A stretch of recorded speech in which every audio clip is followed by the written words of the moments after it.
Miami, Miami, Miami, Miami, Miami, Miami, Miami, Miami, Miami, Miami, Miami. It feels like Miami. Welcome to the Heat Beat Podcast. I'm your host, Giancarlo Navas. And with me today, returning guest, special on the show, homie of mine, Bryan Toporek. Bryan, how are you, my friend, of Bleacher Report, of the NBA Pod, of Forbes, of many places? Thank you for the audience. This is a pre-recorded interview, so if we don't respond to chat, I'm sorry. Bryan, gave us the afternoon. So, we'll read your comments later, though. I'll watch back the stream, and we'll all laugh and share it together. But, Bryan, thank you for joining us today. How are you? I'm doing well. Thank you for having me. Listen, I had to. The Heat were up 10 on the Sixers last night, and I texted you, and I was like, hey, can you come on the show tomorrow? Yeah, right. Yeah, I wonder if I would have gotten the invite had that game turned out differently. But, Listen, I appreciate you having me. If they were down 10, maybe I not want to show my face, They might not have been a pod today. You would have just deleted yourself from Twitter for a week. If the Heat lose to the Sixers in a playoff series, I may have to disappear for a while. Yeah. Oh, you 100% do. I may need to. You and the rest of Heat Twitter. I mean, it's if these two teams meet again, it's gonna be someone's just deleting their account entirely. I feel like I'm the CEO of hating the Sixers right now, though. So I feel like I'm like the there has to be one sacrifice, and it probably be me. Sure. I have to do it. I've made two jokes about the Heat all year on Twitter, and somehow Heat fans have found both of them. I've gotten really pissed, just cannot take a joke whatsoever. And I get it, but I really hope these two teams do not meet in the playoffs so I can continue on. See, you're a journalist. You want to do journalism. I want to farm content. So I need them to play in the playoffs. And we're going to get into a potential playoff matchup in a second and all that stuff. But Bryan, let's talk about last night, because there were a couple things to me that is very interesting about these two teams playing. And I'm going to start with the first one. And it was last year in the regular season. It was late in the game, and Doc Rivers did one of the best coaching moves I've ever seen him do. Not that I could say that there's too many of these, but he put Joel Embiid on Jimmy Butler. And they had either Tobias Harris or whoever was their foreman on Bam, and they just dropped deep. They did what the Lakers did in the finals, which was just put AD on Jimmy and just make him kind of finish through size, and it worked. And they've never done that again since, not in the playoffs, not in this game. And it's kind of like the boogeyman in the Sixers' back pocket that if they unlock that, it changes a lot. Bryan, I don't know if you've noticed this, or I don't know if you might think, well, with Bam's kind of flourishment offensively that's happened this season, maybe that's not a viable option anymore. Yeah, I mean, I think they got PJ Tucker to handle those types of matchups, the Jimmys, the Tatums, even the Giannis's of the world, even though Giannis has got some size on him. So I think that's their first option, which we saw last night. Doc really does not tend to experiment with coverages and matchups all that much, especially in the regular season. We saw it in the Denver game back, I think, in late January. That was the one time where I really remember, he made a decided switch. Embiid was on Jokic for the first half. He switched Tucker onto Jokic in the second half, and that really just mucked things up for the Nuggets. So maybe he would have that in his back pocket for a playoff series. Last year is hard to say because Embiid had the broken face, and that really kind of took away from what I think the Sixers would have wanted to do on both sides of the floor. So it's possible that they would break that out at some point in the playoffs, but banking on Doc Rivers to make the right adjustments is one of the biggest reasons to doubt this team, both in the regular season and the playoffs. Yeah, I mean, that to me was the kind of easiest kind of adjustment. I mean, Sixers were on a run anyway late in that game, so it's not like they probably had to change much. But the last shot where Harden fouls Jimmy, where he splits the free throws, Jimmy was trying to force that switch, right? They had, I think it was Caleb Barton kind of screening and did a good job, and Tucker did a great job of kind of getting over the screen and kind of staying with Jimmy. But eventually they gave up that switch with like 8 on the shot clock, which I'm like, you just can't. You're doing everything you can not to give up that switch. You give it up late. Harden gets a foul, and I'm like, PJ did a great job on Jimmy, forced him into like a fucking Jordan finish. You know what I mean? Like if he hits that over PJ and Embiid, you're like, okay, bro, whatever. I guess. And it's like kind of those things where I kind of wonder where Philly has an extra gear. Like, don't give up those switches late. Kind of, you have that Embiid thing in your back pocket. There's no Simmons anymore, and there's no like corpse of Harden because Harden's playing well to kind of put the blame on. I feel like for this Sixer team, it's like there's no more excuses. You have enough. People are calling it the deepest team that Embiid's played with. I feel like they have all the tools to like be legitimate, and yet I also am not scared of them for like all the reasons we just mentioned. I think it's a completely reasonable stance to have going into the playoffs. Like they are definitely in the now you have to prove it in the playoffs mode. Like we don't care what you do in the regular season. We know the history with Doc. We know the history with James Harden, in particular in the playoffs. And the Sixers have like they do. I think this is the best team they've put together at least. Maybe I don't know what to put over the 2018-19 team with Jimmy and Tobias, but it's neck and neck with that team. And if you game this out, like they're even if they can re-sign Harden this summer, they're almost certainly going to be worse next year because they have a lot of other free agents, and I would be surprised if they can re-sign all of them. So yeah, I mean, it's like I wrote this going into the season that it was probably now or never for them. Nothing about that has changed. Maxi extension. Yeah, and Melton too is up after next year. So things start to get tight for them. And yeah, I mean, I think it is completely reasonable to have Boston and Milwaukee ahead of them in the East. I think, we'll see where they land in the seeding and who they get in the first and second round. Like, I wouldn't be surprised if they made it to the conference finals. Depending on matchup, I wouldn't be surprised if they got knocked out in the first round either. Is Miami the matchup that you think Philadelphia at least wants to see in the first round out of like the potential kind of 5 through 8 seeds? Yeah, I don't think they fear the Nets at all. I don't think they have too much concern about the Knicks. I mean, the Hawks have just been such a mess this year. Maybe with Quinn Snyder coming in, he gets them on the right foot. But I also think, 2 years ago, they didn't really have the personnel to challenge Trae Young defensively. Now they do, especially with Maxey. And as you mentioned, Harden and PJ has his burst back. Yeah. Who defended Trae a lot in the Miami series. Yeah, that's right. So, and even Tobias has gotten better defensively and has been able to switch on the guards and hold his own. Like he guarded John Morant the other night and didn't get totally roasted. So it's a win. Yeah, I think Miami by far is probably the one team that Philly want to see in the first round. I would not be surprised if they try to, manipulate some seeding at the end of the season. I mean, Toronto's coming, I think, too. They've kind of put something together, which kind of is a hope for Miami that you kind of put. I mean, they're starting to look like how I think people thought they might look, maybe a little too late. But they've won quite a few, and I think they're 7-3 in their last 10. That's probably some of the best stretch that they've had this season. So they're another team to look out for. And if you're Miami, I don't want any of that. Every time those teams play, somebody comes out with a limb missing. I don't like it. I don't like it, man. Heat Raptors games, they're fucking violent. They're they're bad. Talk to me. I mean, Embiid broke his face in the meaningless waning seconds of Game 6 last year. Yeah, the Raptors are just a physical team. I mean, the Heat are too. I think that's one reason, you wouldn't want to see them in the first round, especially if you're probably looking at Milwaukee or Boston in the semifinals and then the other team in the conference finals. It's like you want to get through that first round as unscathed as possible. And I think Miami and Toronto in particular would not be good in that regard. How did you feel about their physicality last night? Because one of my things with the Heat is their defense is good, not great. Their defense, it's missing to me a little edge. And I think part of that is the physicality. And maybe that left with Tucker. And I mean, they used to call themselves a kennel last year. Nobody said shit about that this year. And for me, I look at it and I'm like, they're one of the least fouling teams in the league, which is just not an Eric Spoelstra and Pat Riley thing. Their teams always foul a ton. Like their classic, they can't call them all, right?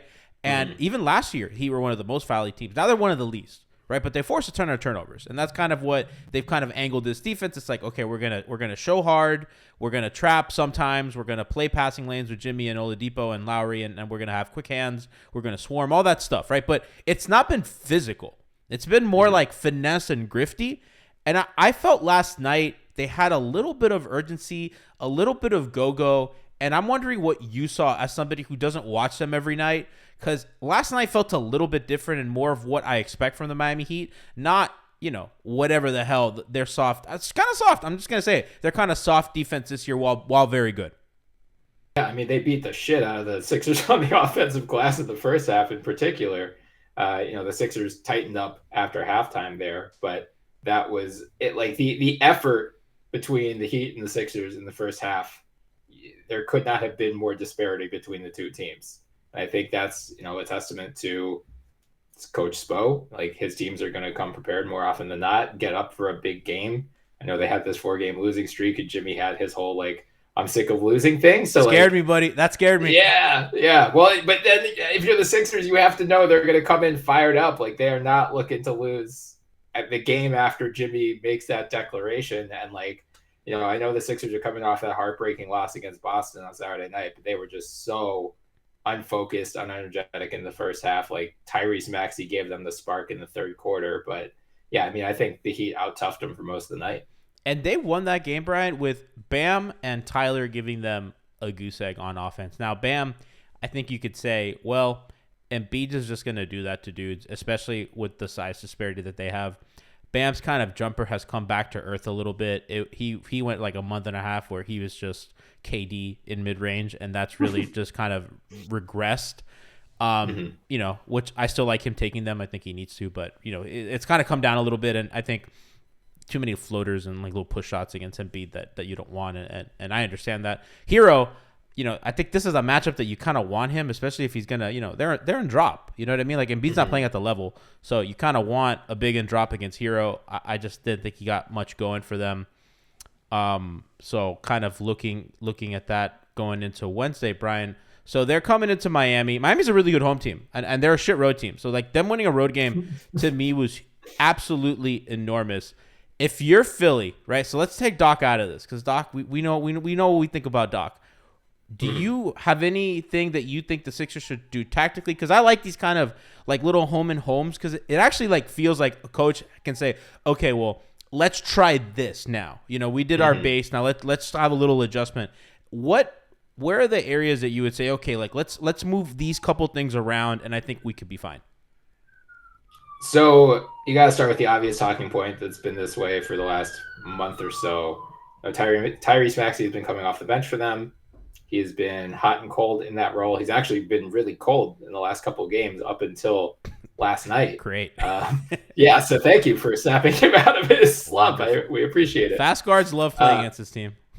Yeah. So, Doc has said he doesn't he was I think where they were up until last night, they were 18-4 with Melton in the starting lineup in place of Maxey. So they just kind of look at the results. But that is going to be one of the questions, not only for tomorrow, but really looming over the Sixers for the rest of the season. Do you put Maxey back in with the starters? Do you keep Melton in there? I think Melton did a good job fighting over screens in particular and stayed pretty glued to Hero. So I think that's a reason you keep him in there, especially against Miami. But wouldn't shock me if Maxey got more run and hopefully doesn't foul out this time. The other thing, Paul Reed got drilled last night in the first half. They went back to what else is new though? Yeah, I know, but Embiid was in foul trouble, so I think you want to make sure he stays out of foul trouble. I'm guessing they really lean on the PJ at the 5, which they have not done much this year.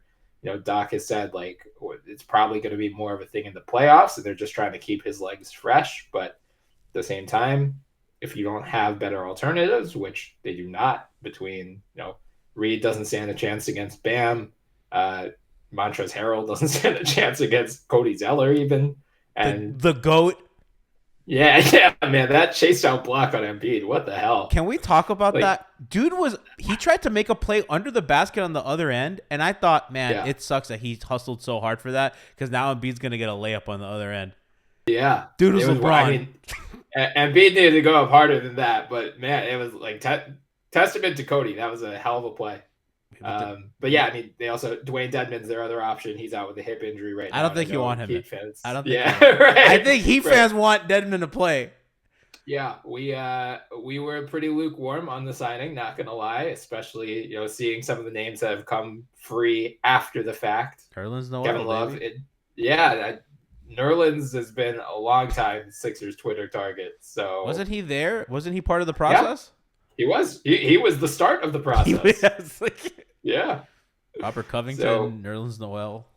Yeah, we were interested in a reunion, but it's a little tougher now with Dedmon, unless they just waive him. Can't they just waive Dedmon? I mean, they're enough under the tax that I don't think that's a problem. They technically could. I think that would be hilarious. Someone pointed this out. I think Dedmon and Harden are on the same agency though, so I think. Do you know why Dedmon lost his playing time other than him being the worst player in the NBA? Is that not enough? Well, it wasn't. My favorite Dedmon okay. play of the season was he received an inbound pass from, I believe it was Kyle or Tyler Hero, and he was mad at them for something, and he was like literally holding the ball while like talking to them, and then a Laker player stole the ball, ran into him, got the and one, and then as Dedmon is getting up, he gives this Laker player the middle finger like he did something wrong, and I was like, you gotta be kidding me. That wasn't the final straw, Brian. It was he got roasted on defense. Didn't make like 3 rotations. He had to. Spo called him over, and Caron Butler was grilling him. And Dedmon got so mad that he hit the table with the massage gun, and the thing fucking flew. And it is unclear if it went into the stands or on the court. We've done reporting. We can't find out. But that was the last incident. And from then on, it was Orlando Robinson time, baby. That's amazing. Well, I'm excited to see him in this horrible backup center competition for the 18th straight year. Massage gun Dedmon, man. Let me tell you. Yeah. It's he's bad, but I'm excited for that. But continue with adjustments. Any other things that you think that they should do? Kind of looking at where Miami is going to be. Yeah, I mean, I think if Embiid stays out of foul trouble, you really just lean on him and PJ as the 2 5s. I mean, it's it sounds like a cop-out answer, but come to play from the first quarter. You know it's going to be physical. It's going to be, you can't afford turnovers against this team. They're going to run out against you. We saw that a lot in the first quarter. Take care of the ball. I mean, Embiid was really good about that against the Celtics, who have long given him problems, and he just was not nearly as locked in last night. And it sucks that they have to get that version of Embiid every night to really stand a chance against good teams, but such is the burden for great players in the NBA. It is my one thing with Embiid, and I give Embiid so much shit. I don't really like watching him play. He's obviously, and I said this last night on our postgame show, he's one of the 5 best players in the NBA. He's a deserved MVP or MVP runner-up. However, whatever metric you want to use, if he wins MVP, you can't get mad. He clearly is in that deserving category. He's immensely talented, a great defender, does all the things you want. That being said, I fucking hate watching him. He can go straight to hell. But that's fair. My knock on him has always been, Brian, it's and some of it's hyperbole. I go, he becomes a turnover factory, if you press the right buttons. And I think Miami has, early in that series when he played, they were really doubling a lot. And I thought the doubling didn't work unless you send the really late help. And I think the late help with size has affected him a ton. Yesterday they had a play where Tyler came with late help, and I was like, you're not doing anything. You got to come with Jimmy. As you saw in that final play, it was Bam and then Jimmy with late help. It's kind of those late doubles. It's really forcing him as a passer, not with those easy reads. And I think, what's funny? Simmons gave him an easy dump pass by standing in the dunker spot, and that guy's not there anymore. So this floor's a little more spread, and I think those passes are a little more complicated for him under duress. And I don't think he's not Shaq. He's not this natural passing big. So I think that's kind of where they've been able to kind of get him Like, and they have guys with quick hands. I mean, last year, PJ, Bam, Kyle, incredibly quick hands, Gabe Vincent. All these guys are really good at, and Jimmy, of course. So that's always been my kind of knock with him. And he has not shown to me, at least against Miami, that he has that part of the puzzle solved yet. Yeah, I mean, he's gotten a lot better since he came to the league in that regard. I mean, it's almost night and day. For sure. With that said, there's a couple teams, Boston, Miami, Toronto, I'd say, are the three that just, for whatever reason, they tend to give him the most hell in terms of, he just gets flustered. He tries to go through double teams and play a little bit too much hero ball instead of trusting his teammates and kicking it out to an open guy. I mean, I think from a Sixers perspective, like that last possession was promising that they had where, the double comes and he kicks it out to James Harden, and like Harden had an open look at a three. You're going to live with that shot. Like, I think the one thing they did not want is 5 more minutes of overtime against this Miami team, knowing they're playing back again on Wednesday. I think they have Dallas on Thursday, Milwaukee on Saturday. Like, they just have a ridiculous stretch coming up. So, like, they're just, trying to limit the wear and tear on their bodies as much as possible. And, that's frankly a shot that Harden's going to have to hit. Or, if it's Tobias Harris, Tyrese Maxey, DeAnthony Melton, like, Embiid's going to make those plays more often than not. But I agree with you. Like, the late help is the key. He developed, like, he used to be so much more of a back-to-the-basket guy. And that's where you could really get him because he just didn't see it coming. Now he's got this face-up game. Like, he really doesn't post up a ton. Like, he's much more run the pick and roll with Harden, catch the ball at the elbow and hit that mid-range jumper. But, there are still some teams and some chances where, he just doesn't see it coming, or he just gets flustered sometimes he does see it coming and just gets flustered because the Sixers just don't have the spacing correct around him. So that's, if and when the Sixers do get knocked out of the playoffs, that will definitely be one of the reasons why. I feel they don't move enough. And I think Maxey's probably one of the better off-ball movers that they have kind of cutting. But the Maxey thing, so he fouled out, but, Jimmy was looking for the Harden switch late. I know that Harden's not the best defender, but I think when you ISO Harden, he's a big, strong guy, and he'll probably foul you anyway, and they don't call that sometimes. I don't think it's, like, the worst. I think Harden's your worst defender, and it's most likely going to be in isolation. I don't think that's, like, the worst thing in the world, unlike if Jimmy can hunt Maxey, where now you really put a small guy in the blender who's already not a good defender, and that gives you a legitimate weak point in your defense, where I thought that kind of changed the game a little bit when they kind of went with when Maxey kind of got out of the game and they had the bigger backcourt. They just had a bigger team, and Miami was doing college ball, bro. They were passing the ball and they're on the perimeter, and I go, what is this? What are we doing? So I think there's some pros and cons to kind of like their size and stuff like that, but certainly I think Maxey kind of helps Embiid in that, kind of giving him a natural release valve as somebody kind of going downhill. Yeah. I mean, that is the theory of having Melton in the starting lineup in place of Maxey, and I think it was an adjustment made with the playoffs in mind. But Maxey has struggled with his confidence and like the mental part of the quote unquote demotion, even though he's still playing a ton. But like he is a starter caliber player, so to lose that spot, especially ahead of becoming eligible for an extension, is tough. Get used to a new role is tough. I think it's ironic that it's probably going to be more successful in the playoffs if they go with it, because they're going to tighten their rotation and they're going to have Harden on court with Maxey more often. But like Doc does these all bench lineups where it's like Maxey and Shake Milton, and when Matisse was there, Matisse, George Niang, like Montrez was in there. It was just so many minus defenders and really not that many good release valves. Like Matisse, they're just going to camp out in the corner and no one's going to guard him. Montrez could do nothing outside of 3 feet from the basket. So they were just asking like way too much of Tyrese. Whereas, if he's playing with Harden, he's playing with Tobias, he's playing with some of these other starters. I think he's actually, we saw last night, like the third quarter when they started mixing and matching starters and bench, like he got going. They have an interesting problem because I think that they're probably, obviously I think Melton Harden makes a lot of sense, but I think Tyrese gives them the highest like ceiling.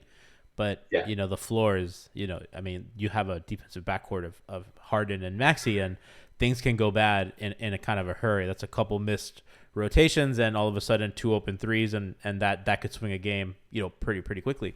So it's interesting. Not that Miami, and by the way, Miami suddenly became a good shooting team again last night against Philly, which is huge for them because I don't know how informed you are of this, Brian, but they're like the worst shooting team in the league this year, going from the best shooting team in the league this year. Every single one of their role players has regressed as a shooter. Max Strus, Gabe Vincent, Duncan Robinson, every single person that you depend on, Caleb Martin, to make outside shots has just Tyler Hero even has regressed. And I don't know if there's an analog for something like this ever happening, for just everybody just sucking. And I guess they're unique because these are all like undrafted guys, and like Heat fans are. I don't know how much you know of this, but like Heat fans are fucking sick of every time they're on an ESPN broadcast. Somebody's like, "Well, Hubie Brown's like, they're all undrafted. That's a great story." And Heat fans are like, "I'm fucking sick of this. Give me an NBA player." They were excited for Cody Zeller, dude. They're like, "Cody Zeller has NBA experience for real on my Miami Heat." An upgrade over Dwayne Dedmon, clearly.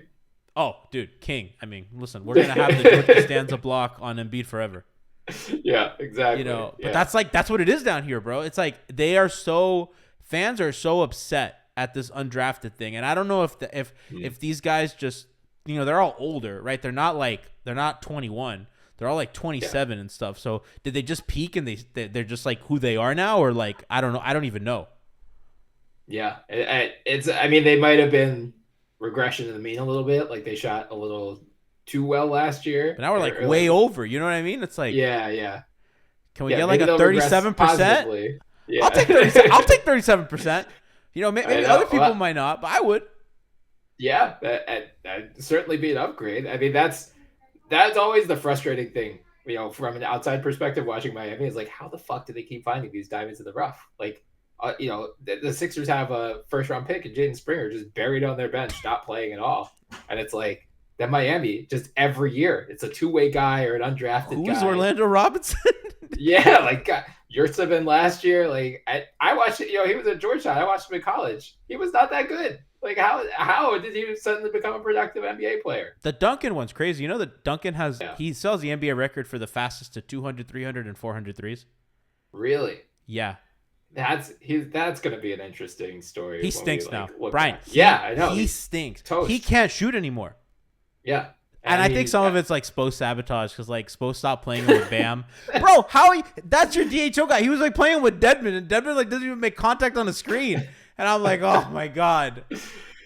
If somebody tells me you can send him to Philly for Tobias Harris after this year. You know what's funny? So.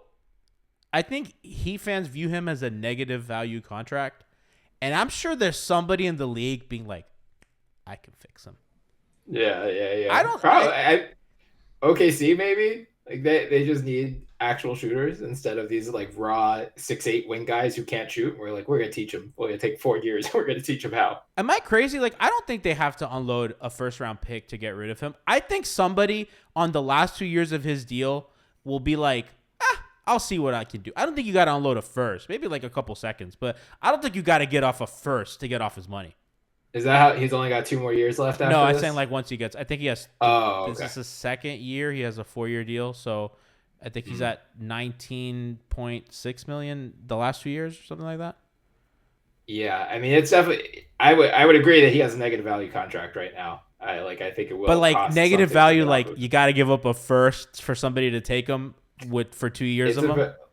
Let me see how many years he has left. I'm pretty sure it's 2 after this season. Because people are talking about like a first to get rid of Kyle, and I go, Kyle's money expires next season, and it doesn't even give you cap space to get rid of him. I go, that makes no sense. I go, yeah, there's no. He's got 2 more guaranteed, and then a $19.9 million player option in 25-26. Ooh, that's 10 or 9.9 is guaranteed already, so he's picking that up. Yeah, he's taking that. Maybe not. I thought it was 2 years. It's 3. Yeah. That's the problem. It's not the size; it's the length. It's the so, length. like, give it another year or two, and I bet you can get them off pretty easily. But this summer might be challenging. They're in cap hell regardless. I think fans just like. I think if they get rid of Kyle and Duncan, I believe it opens like $15 or $16 million in cap space, which, to be honest, nowadays like barely gets you a starter. Yeah, I mean that's like barely over non-tax MLE money. dude. And like the Heat less like to operate as an over the cap team anyway, because they just Yeah. rather. So Well, it's one of the interesting things about like a lot of these contenders are really just locked into their core. Like I mean, if you look at the Sixers, like they really, even if James Harden walks in the offseason, like they've already got 117 million in guaranteed salary on you're their books. stuck. So like, yeah, even factor in, the incomplete cap hole. It's like they're going to be over the cap regardless. It's not like James Harden walks and you get $45 million of cap room. It's like James Harden walks and you are completely screwed. All these teams are. So I thought about this the other day, Brian, how like, there was a period where like teams wouldn't stay together for more than 2-3 years. We have a lot of teams right now, like Philly, Miami. This is year 4 of this group. Philly, Boston. I guess Atlanta's still younger, but Toronto, right? There's a lot of these teams that have been together for a long time. So, and out west probably less so, but I think that's a product of like a lot of these dudes, Milwaukee, they're just kind of locked into these deals and you can't get out, and nobody's given up. I don't see a lot of people giving up first to get off money nowadays. And it's like you're just kind of stuck with these guys, and whether you like it or not, like we got the thing of teams growing together again back like we used to.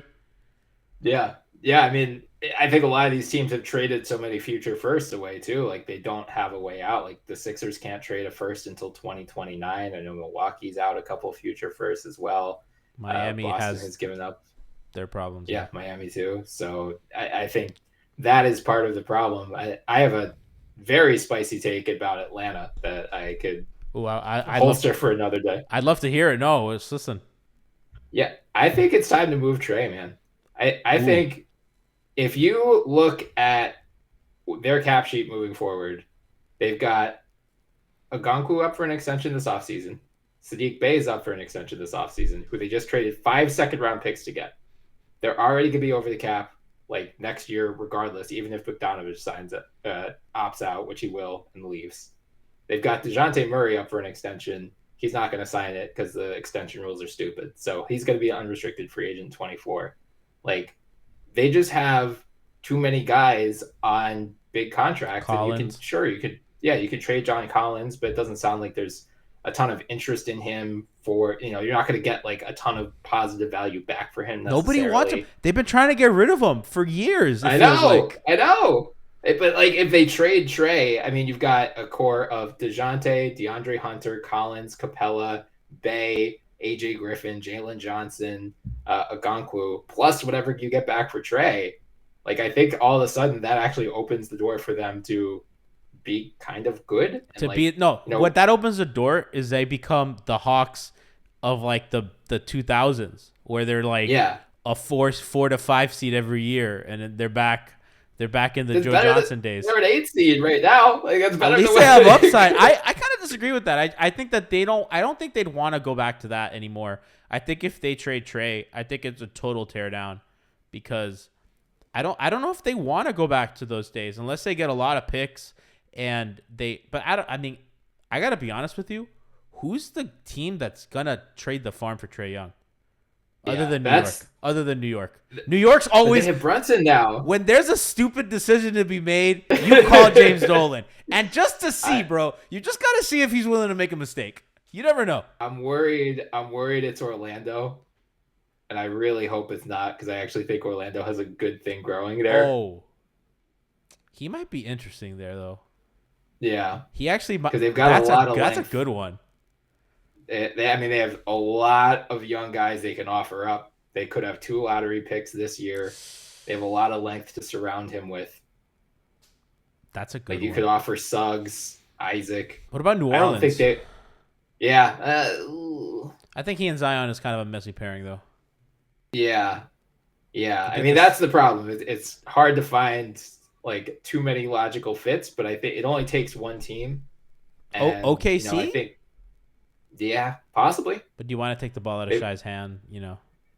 Right, and the Jazz, the Pelicans have a ton of picks to offer in addition to their own. So, I think the other part of it is that what you just said. So many teams have been together 3, 4, 5 years that we're going to have a come to Jesus moment in the playoffs for a lot of these teams. And, I think you want to be first to market for the next superstar that becomes available if you are the team selling. Because, like, what if the Clippers flame out in the first round? Is Paul George suddenly up for grabs? What if the Sixers flame out in the first round and Harden walks? Like, does Joel Embiid start to get a wandering eye? Like there could be a lot of guys. Bradley Beal, like maybe, gave a quote to Anscape recently. No way. I'm done. I'm done with that. I'm done with him and Dave. I don't want to hear about it anymore.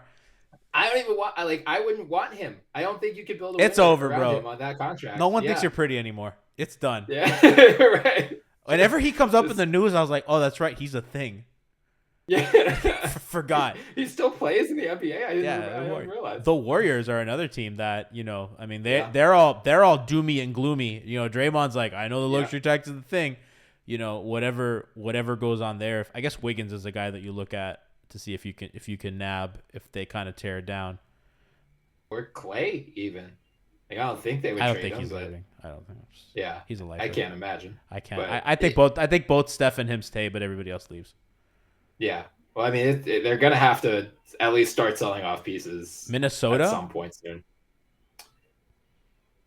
They just gave up so much for Gobert already. I don't know if they have the package. That's true. Anymore. Well, no, it's like to start selling guys. Like, they have a coming to God moment of like Towns. Yeah, I mean, if they're, that's certainly on the list. An Embiid for Town swap. Who says no? God, I hope Philly. Maxi and Cat in the future. Oh God, you'd give up you'd be like the king. You'd be like the Clippers game every night. Just 170 points. Yeah. Are the Kings the happiest team in the NBA this season? I think so. I mean, they're just happy to be probably here, vibes. Probably, yeah. I was gonna say OKC because like they're finally out of the like, oh God, is this rebuild going anywhere phase? Aren't they the 11th seed? Yeah. Do you see Laker fans talking shit that we passed the OKC Thunder, and I was like, what happened to this franchise? and then LeBron got hurt immediately. Yeah, congratulations, guys. He's out indefinitely, right? Yeah, at least 2 weeks it looks like, but possibly longer. Yeah, I mean, I think the Kings, if they break the playoff drought, definitely. I think OKC and Orlando should low-key be thrilled. I think the Pacers should low-key be thrilled about where they are. Like, that's what I missed, man. Like the 2016-17 and 2017-18 Sixers, like that was the most fun part of the rebuild, where it's like you have no expectations and you start to get good, and then the expectations come and it's just like, oh, now we start collapsing every year. This sucks. Brian, this is the most miserable Heat season I've ever watched. Not because of like every fan is mad.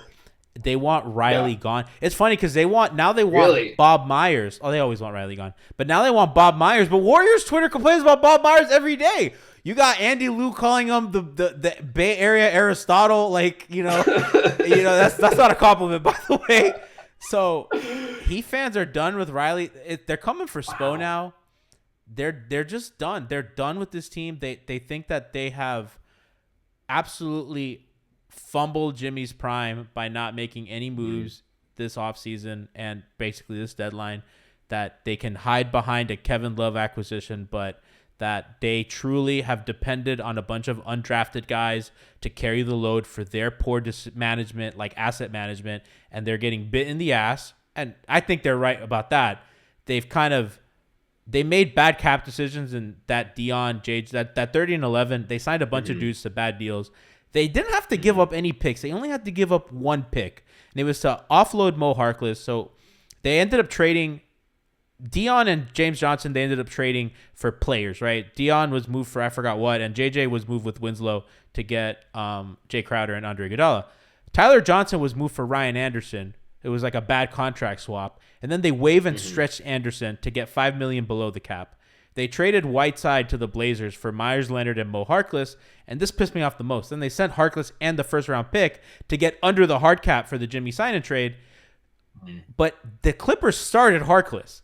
So they got a pick and a fucking starter. So that then they got capped out, and it was done, right? So that pick has kind of bit them in the ass because they can't move it, and they can't get anybody. And they're all capped out. They got Lowry. Now he's hurt and stinks, and he's fat, so everybody's mad. They signed Duncan, right? So they give Duncan this deal because he was the fastest at 200, 300, 400 threes. He was, so they sign him to this deal that clearly sucks. Now they have no cap. They have I think they can trade one pick right now, and they don't have any young players that anybody wants.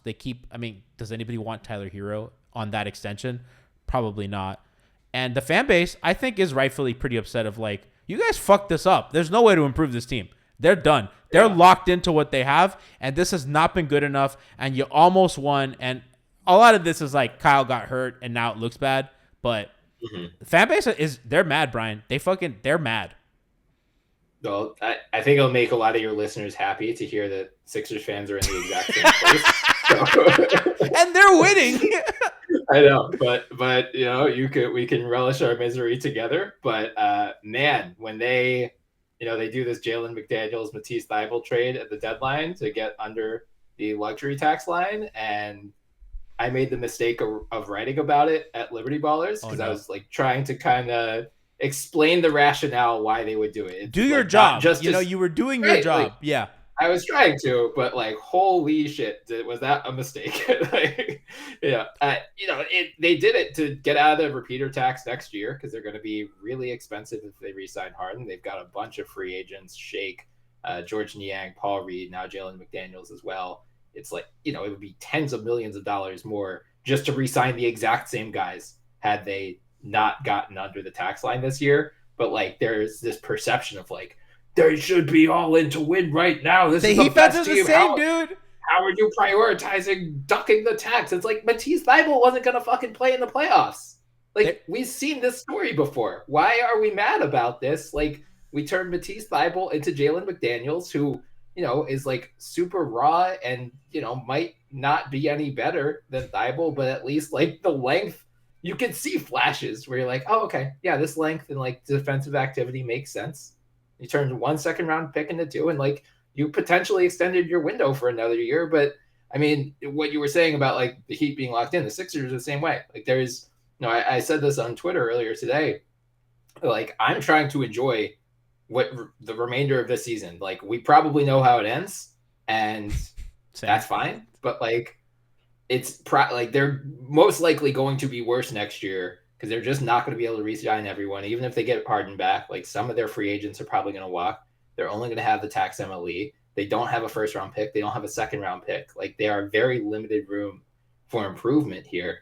So, as much as people are mad right now, it's I don't think y'all have thought about what next year's going to be like. It's probably going to be worse. That's the thing with Heat fans. So, they trade Dedmon plus a second to get off his money to the Spurs. Essentially so that they can sign Love and Zeller to stay under the tax. But fans are you signed Dedmon, because they signed Dedmon to a $4-point-something million contract because they're obsessed with cap assets, right? They did it with Myers Leonard. They gave him and in their mind, and I think that they're right to an extent. Hey, we're over the cap. If we don't sign them, we lose them for nothing. If we sign them, at least we have a tradable contract. The problem is that nobody wanted these tradable contracts, so then they had to give them a second-round pick to get off of it because there wasn't really anything to be made. So fans are mad when role players are getting traded for second-round picks, and the Heat have no second-round picks because they've all gone in salary dumps or trading for KZ Okpala. And while I called second-round picks NBA cryptocurrency, that they're only valuable because other people want them, it's what do we care, dude? Whatever. Yeah. And so Heat fans are you dumped a second-round pick because you don't want to pay luxury tax. And I was they're going to be a tax team next year. They're trying to avoid repeater tax because they're going to be a tax team for the remainder of Jimmy's tenure here. With that extension looming. So it's you want him to fucking pay luxury tax for that second round pick for a middle schooler? What are we doing? Yeah. Yeah. I mean, I think a lot of fans are in the mode of it's not my money. These billionaires should just pay. It's yeah, I agree. Get that. But it's not that simple. Right. I mean, we just saw the Golden State Warriors, fresh off a championship, let Gary Payton II go because it cost too much to re-sign him. And then they ended up having to dump James Wiseman, who they spent the number 2 overall pick on, just to get Gary Payton back, who is now hurt and almost ruined the trade. Bob Myers that everybody in Heat Twitter wants.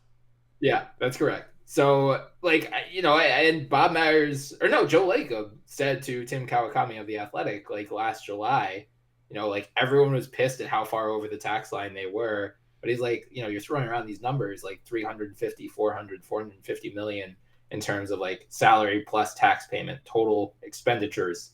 And like, that's just not realistic. And this is a team that just won a championship. It's fourth championship in 8 years, that owns, it's privately funded arena. So it's just like has a slush fund. And even they are saying like, we are not able to spend this much money. So like, I get why fans are like, billionaires should just pony up, but like there is a point. I think like the tax, we'll see with the new CBA how they structure it, but in the current one, like you get 20 million over the line, and that's when we start to be like, oh shit, this is starting to hurt a little bit. Like 30 million over the line, it just gets so prohibitively expensive. Like it really doesn't make sense to go that far over unless you're really signing an impact player, because it's like, at that point it's like $1 for you spend, and then you're paying like $5 or $6 in tax. It's so punitive, and I'd bet, Brian, I wouldn't be. I know that they've talked about the cap smoothing. I wouldn't be so sure if every owner wants cap smoothing. I think some owners want the cap boom to kind of get some tax relief, because there's too many teams that are stuck, like legit stuck in the mud, and I think they need a little breathing room, because I think the product is a little stale. I'm not gonna lie. I think we got used to this kind of movement and kind of continual improvement, and I think that's kind of stopped from a lot of teams, except the ones at the bottom that are now kind of coming up. So I'd be interesting to see how that goes, how those negotiations go, because however this TV deal goes, if this is finally the deal where the NBA brings in these big streaming players like Amazon or Apple or whatever the hell. Well, Turner's already doing, including if we still have the NBA after. And I was like, oh god. Yeah.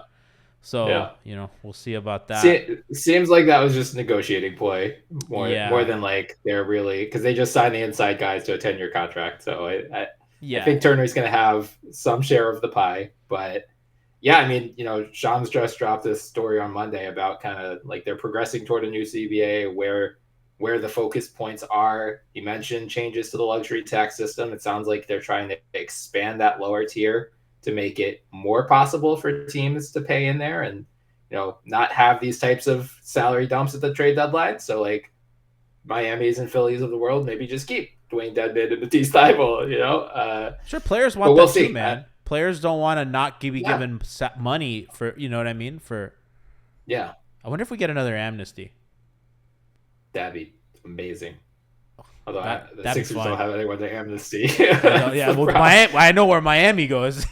Send poor Jimmy Neutron home, but and then you have the whole Bally fiasco, which Lord knows how that goes. So and AT&T Warner Brothers Discovery is pulling out of like AT&T Sportsnet, I believe. So that's 3 more RSNs that are going down. So I'm like, I mean, as much as I'm fascinated by what's happening on the court, like the behind the scenes stuff, I think it's really interesting, because like I'm wondering now with all this RSN stuff, like does the cap not, it's projected 134 million, which is I think a $11 million jump from this year. Like what if it doesn't go up that high? What if it goes down even? I'm guessing that's a disaster.